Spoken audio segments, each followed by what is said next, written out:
계속해서 강조드리고 있는 제약바이오를 중심으로 조선, 뭐 자동차, 더 나중에는 아마 건설 인프라까지 갈 것이다. 이 순서를 기억하세요.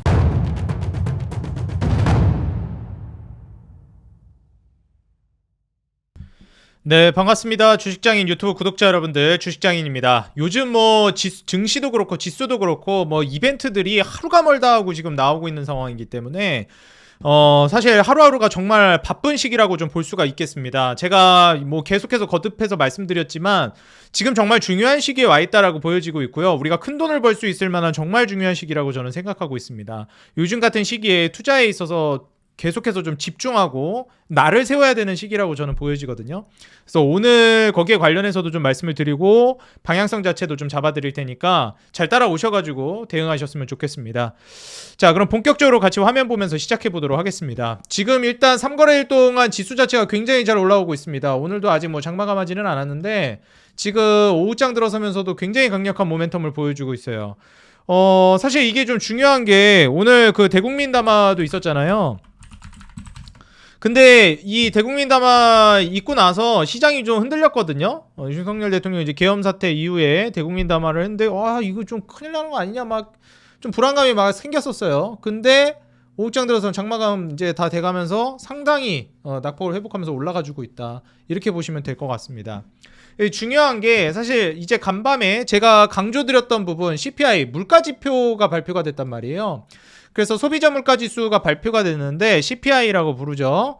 이게 예상치에 부합하게 나왔습니다. 전년 대비해서 전년이 아니죠.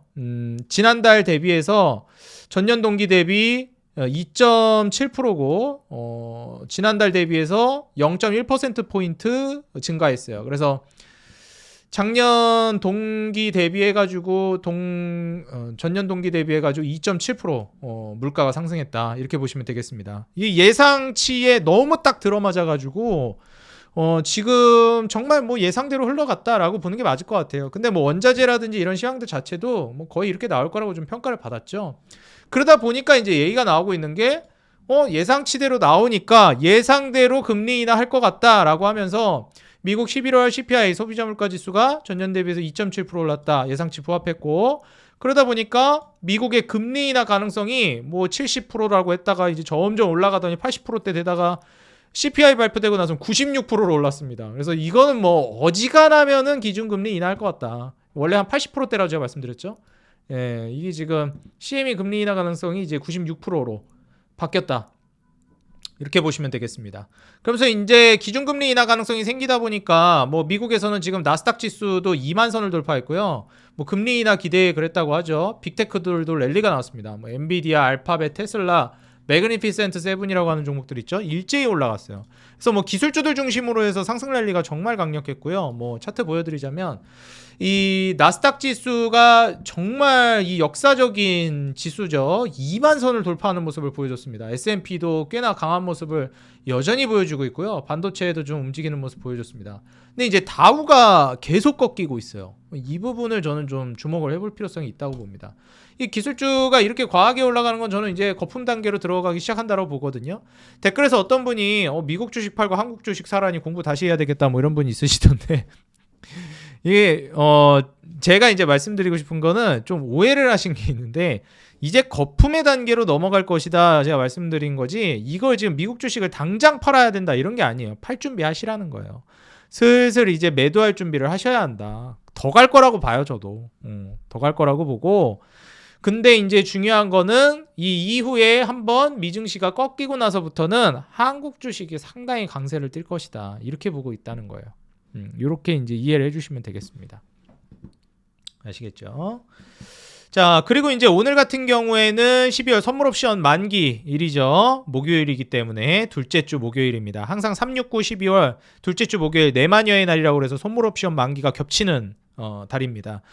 그때는 아무래도 증시 변동성이 상당히 강력하고요. 오늘 뭐 대국민 담화도 있어가지고 더 많이 좀 떨었을 것 같습니다. 근데 어찌 됐건 지수 자체는 이제 상방으로 올리고 있다라는 거 보시면 되겠고요. 여기에서 이제 우리가 좀 생각을 해볼 수 있는 게 미국이 기준금리를 인하한다 그러니까 뭐 증시는 좋아질 것 같다 이런 얘기도 나오고 있고요. 뭐 거기에 맞춰서 달러 인덱스가 좀 올라가고 있어요. 그러니까 달러 가치가 올라가고 있는 거죠. 미국 기준금리 인하하면서 경기도 좋아지지 않을까? 이런 생각도 하는 것 같아요. 근데 이제 중요한 게 금 가격도 올라가고 있어요. 최근에 금 가격이 정말 많이 올라가고 있거든요. 지금 일각에서는 시장에서 평가하기로는 기준금리를 인하하니까 그리고 미국이 기준금리 인하를 계속하면 전 세계적으로 기준금리 인하는 계속될 가능성이 높아 보이니 뭐 완화 스탠스로 가고 있는 분위기니까요. 글로벌적으로. 그러니까 아무래도 금리 인하를 하게 되면 화폐 가치가 하락하지 않겠냐. 이렇게 지금 얘기가 나오고 있어요. 그러다 보니까 안전자산 그리고 화폐 가치 하락을 방어할 수 있을 만한 금 가격이 계속 올라가고 있다. 이렇게 좀 보고 있습니다. 근데 지금 좀 우리가 생각을 해봐야 되는 게요.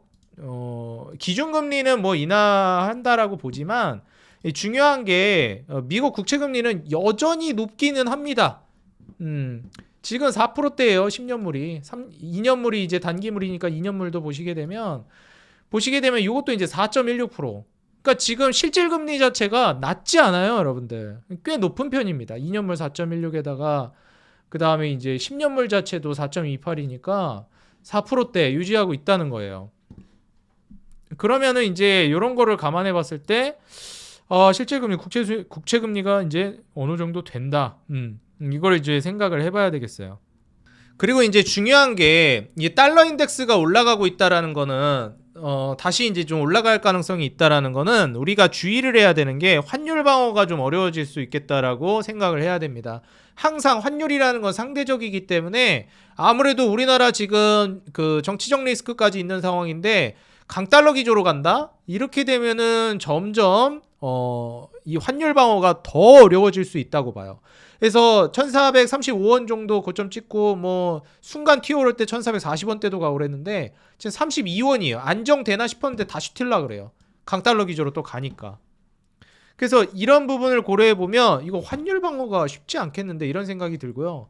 그 와중에 이제 유가는 좀 튀긴 했는데 이 구리 가격이랑 아직 이게 좀 유의미한 수준으로 튀고 있는 건 아니라서 수요가 제대로 증가했다라고 보기에는 좀 어려운 것 같습니다. 그래서 불경기 상황은 여전하다라고 저는 보고 있어요.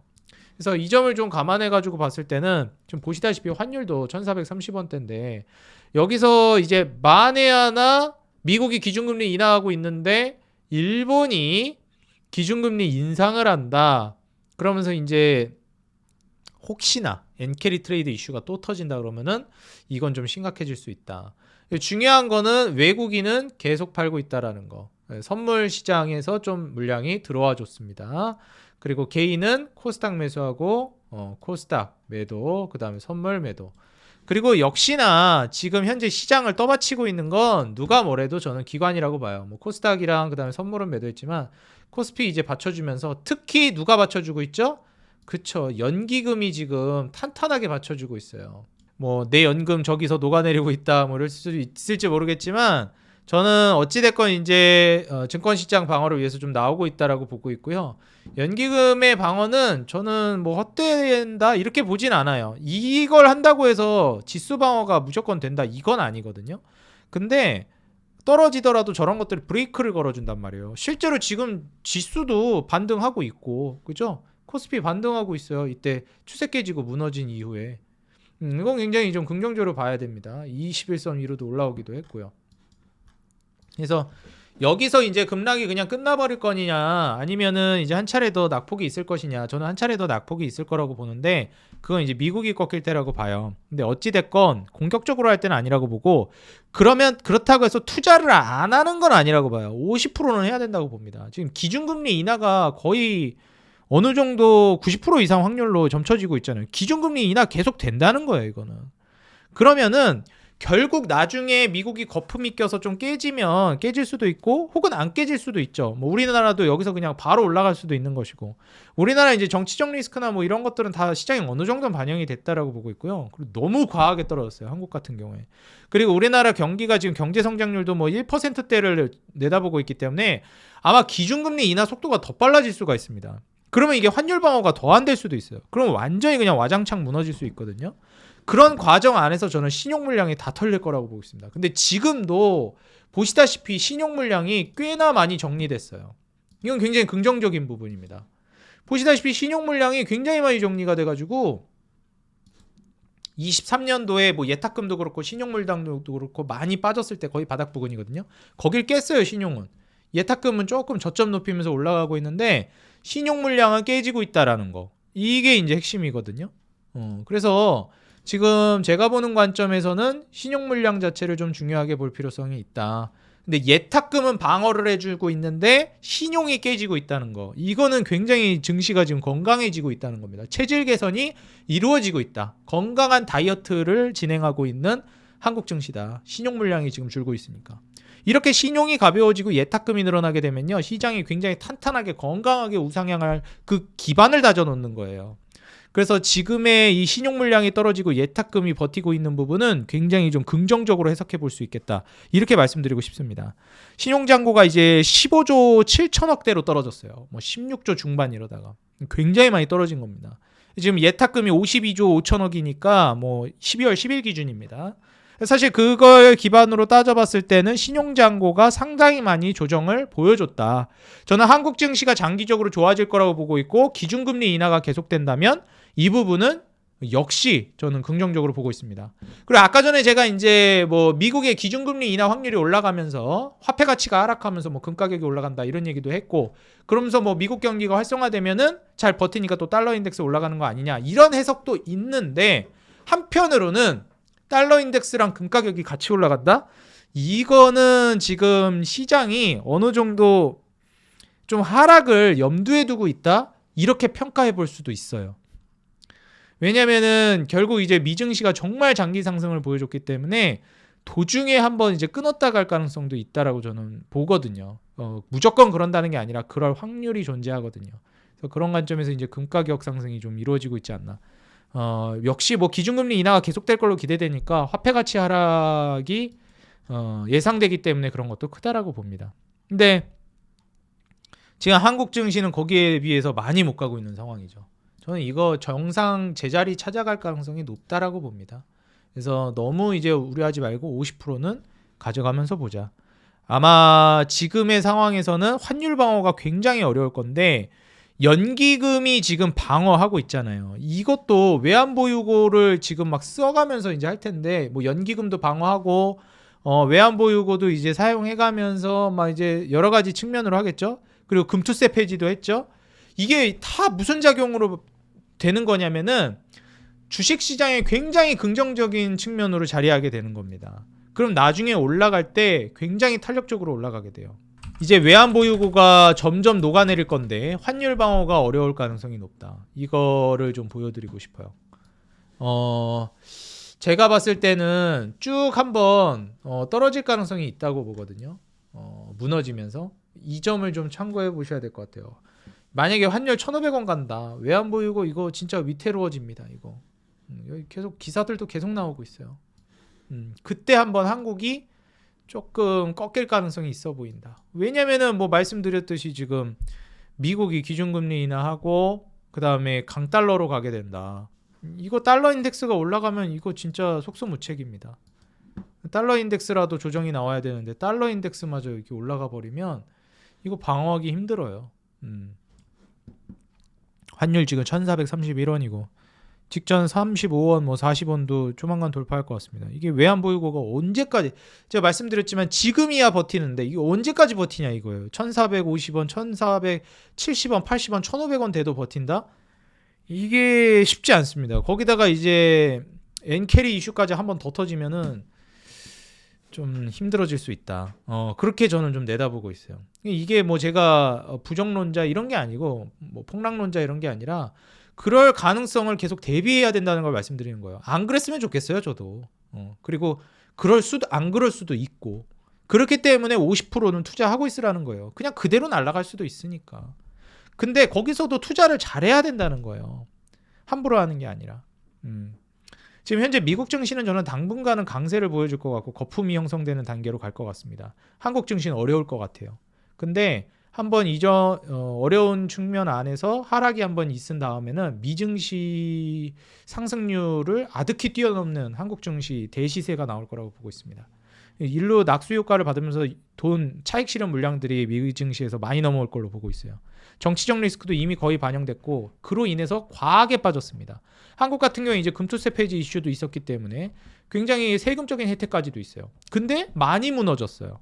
당연히 투자 메리트가 올라가죠. 글로벌적으로 봤을 때 유입되는 겁니다. 전세 외국인 투자자들도 돌아올 것이고 지금이야 떠나고 있지만 조만간 제가 봤을 때 매도러시 이탈하는 추세도 다시 반전될 거라고 보고 있어요.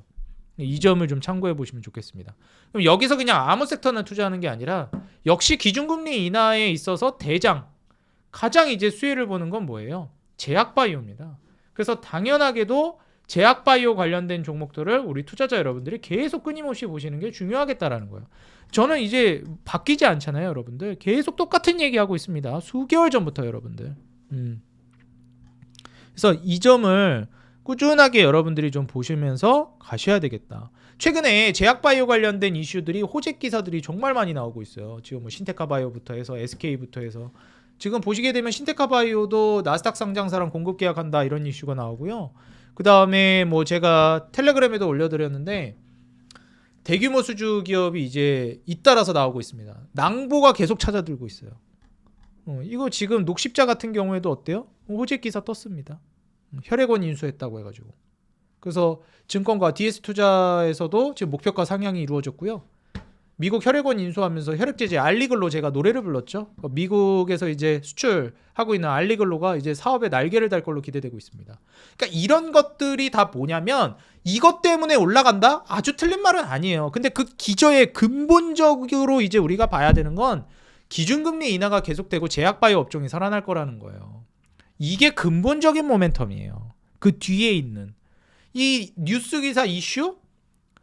제가 장담하는데 불과 한 달 전에 어때요? 제약바이오 전반적으로 하락할 때 안 좋은 기사만 나왔어요. 갖다 붙이기 나름이에요. 저런 거는 저런 호재 기사 때문에 오른다고 생각하지 마세요. 이상하지 않습니까, 여러분들? 왜 제약바이오 전체적으로 떨어올 때는 악재 기사만 뜨고 왜 전체적으로 올라갈 때는 호재 기사만 뜰까? 되게 이상하지 않아요? 뭐 무슨 짜맞춘 거 마냥. 그러니까 그게 근본이 아니라는 거예요. 미국이 기준금리 인하에 브레이크가 걸릴 것 같다. 관세 때문에. 물가가 튈 것 같으니까. 그럼 기준금리 인하가 멈추면은 제약바이오 기대했던 게 속된 말로 나가리 되는 건데. 그러니까 제약바이오가 조정 나온 거죠. 그러니까 악재 기사가 그냥 거기서 그냥 다 때리는 거예요. 그러니까 그게 근본적인 이유가 아닌 거예요. 기준금리가 근본적인 이유지. 유동성이 근본적인 문제지. 주식시장에선 그게 거의 전부예요. 유동성이 진짜 제일 중요합니다. 그런 관점에서 지금 제약바이오 쪽이 앞으로 좋을 것이다.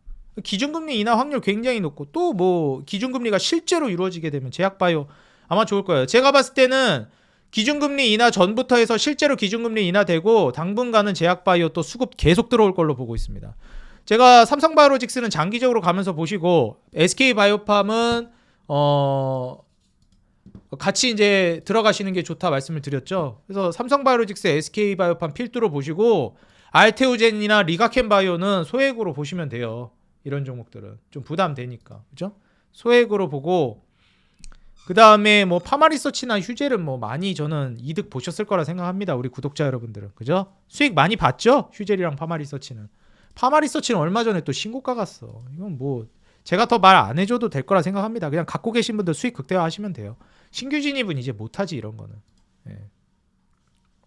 그리고 녹십자 같은 종목들도 이것도 뭐 바뀔 게 없어요. 제가 녹십자 처음에 얘기했을 때도 뭐라 그랬어요? 이 월봉상 120선 저항 맞을 거다. 근데 이거 뚫을 거다. 이 뚫을 모멘텀이 알리글로다. 지금 알리글로 혈액원 인수까지 녹십자가 하면서 날개 달 건데 이거 뚫을 모멘텀이 있는 거예요. 녹십자는 뚫고 갈 거라고. 이제 근본적으로 금리 인하는 계속될 거니까 바뀌지 않을 거니까. 제가 영상마다 수도 없이 얘기하죠. 연준이라는 집단이 기준금리 인하했다 인상했다 이걸 그냥 왔다리 갔다리 이렇게 손바닥 뒤집듯이 그렇게 가벼운 그렇게 무게감 없는 그런 집단이 아니에요. 기준금리 인하를 인상으로 하거나 인상하던 걸 인하로 바꾸는 말 그대로 피벗 기조를 바꾸는 이 방향을 바꿀 때는 벌써 몇 달 전부터 힌트를 줘요. 준비하라고. 주변국들한테도 그렇고. 그 뉘앙스를 풍깁니다. 그러고 실제로 실시하면 당분간은 이어져요. 그리고 제가 어제 영상에서도 말씀드렸잖아요. 안 보신 분들은 어제 영상 한번 보세요. 지금 절대적인 수치 자체가 기준금리가 인하될 수밖에 없는 수치예요. 밸런스가 안 맞아요. 물가랑 경제성장률을 따졌을 때. 당분간은 계속될 거라는 겁니다. 말도 안 되는 뭐 미국이 성장을 너무 많이 한다? 그것도 한계가 있어요. 그러니까 주변국들이 다 도미노로 다 쓰러져 버리는데 어떻게 미국만 그렇게 계속 잘 나갑니까? 지금이야 미국만 잘 나갈 거예요. 그건 미국이 의도한 거고 트럼프가 의도한 거니까 그대로 될 겁니다. 당분간은. 근데 그게 영원할 수가 없어요. 그러니까 지금은 거품이 끼는 단계로 갈 것 같아요. 제가 봤을 때 미국 주식은. 미국 주식을 하지 말아라. 지금 당장 팔아라. 이게 아니에요. 이제 팔 준비 하셔야 된다는 거예요. 슬슬. 당분간 계속 갈 건데 이제는 슬슬 준비해야 된다는 거예요. 그 다음에 이제 한국 주식으로 넘어오셔야 돼요. 한국 주식이 과하게 빠졌어요. 이제 먹을 거는 한국 주식에서 정말 많이 나올 겁니다. 특히 제약바이오, 조선, 그 다음에 자동차, 그 다음에 인프라, 뭐 예를 들면 건설, 철강, 시멘트, 건설기계 이런 쪽에서 나올 거예요. 이쪽을 보셔야 됩니다. 그 중에 탑픽은 역시 제약바이오다. 자동차 이런 쪽들 아시겠죠? 그래서 삼성바이오로직스랑 SK바이오팜은 뇌전증 치료제 엑스코풀이죠. 그래서 이 두 개를 필두로 하시고 알테오젠 보세요. 계속 소액으로 담아요. 소액으로 담고 20만 원 내지 25만 원 혹시 가면 그때부터 바닥 딛고 반등 나올 때 이제 본격적으로 들어가면 좋다 이거예요. 알겠죠? 녹십자 역시 잘 가고 녹십자 웰빙 그리고 뭐 동아ST, 한올바이오파마 이런 거는 조미료 곁들이듯이 소액으로만 접근하는 게 좋습니다. 과감하게 하지 말고. 삼성바이오로직스나 SK바이오팜, 뭐 셀트리온 이런 종목들이 이제 안정감 있고 중심을 잡아주는 종목들이니까 이런 종목들 위주로 보시고 아시겠죠? 뭐 HK이노엔이나 녹십자 웰빙, 동아ST, 한올바이오파마 뭐 이런 종목들은 조미료 개념으로 넣으세요. 이해되시죠? 그렇게 좀 보시는 게 좋겠고 조선은 역시 뭐 한국조선해양 또 신고가 근처까지 가고 미포 신고가 쓰고 있고 현대중공업도 또 급등 나오고 마린 솔루션 갈 겁니다. 이거 다 갈 겁니다. 엔진도 그렇고 하나오션, 삼성중공업 다 반등 나오죠. 하나엔진. 그러니까 조선업은 계속 간다고 보시면 된다. 당분간은 몇 년은. 그래서 제약바이오를 중심 축으로 해서 조선 이런 쪽을 보시고 그 다음에 자동차로 서서히 넘어갈 거예요. 자동차는 말씀드렸듯이 현대모비스랑 현대글로비스 위주로 보시고 그 다음에 현대차 요 정도. 뭐 기아차도 보셔도 되는데 뭐 현대기아차 그냥 묶어서 보셔도 되고 포트폴리오 분산하실 거면 그러면서 이제 뭐 한국단자나 뭐 만도 이런 종목들도 아마 움직일 겁니다. 그래서 자동차는 이 종목들만 봐도 돼요. 자율주행까지 볼 거면 현대오토에버까지 보시면 되는데 아무래도 뭐 자율주행이 지금 바로 막 우리가 가시권에 보이는 그 정도 단계까지는 아니니까 예, 당장에 일단 지금부터 볼 거면 현대기아차랑 뭐 순환 출자 구조에서 이제 지분 매입 수혜를 볼 만한 현대글로비스나 현대모비스, 그다음에 뭐 한국단자, 그다음에 만도 이런 종목들이 자동차에서는 대표격이 될 거라고 보여집니다. 아시겠죠? 그리고 좀 곁가지로 조미료 개념으로 첨가해 볼 만한 종목은 뭐 코리아 FT나 뭐 이런 종목이라고 생각하거든요. 이런 종목들은 이제 그 하이브리드 차량 수혜를 또 받는 종목들이니까. 뭐 그 정도 생각해 보시면 나쁘지 않을 것 같아요. 그러니까 제가 4개월, 5개월 뭐 그 이상도 계속해서 강조드리고 있는 제약바이오를 중심으로 조선, 뭐 자동차, 더 나중에는 아마 건설 인프라까지 갈 것이다. 이 순서를 기억하세요. 그리고 거기서 추가로 볼 만한 거 내가 시드가 여유가 있어서 섹터를 좀 더 분산 투자하겠다라고 하면 게임이나 AI. AI는 소프트웨어. 엄한 거 보지 말고 그냥 네이버 카카오 보시라. AI 반도체는 하드웨어 단에서는 그냥 SK 하이닉스 하나 보시고 소프트웨어로 볼 거면 네이버 카카오. 특히 하나만 보고 싶으면 네이버.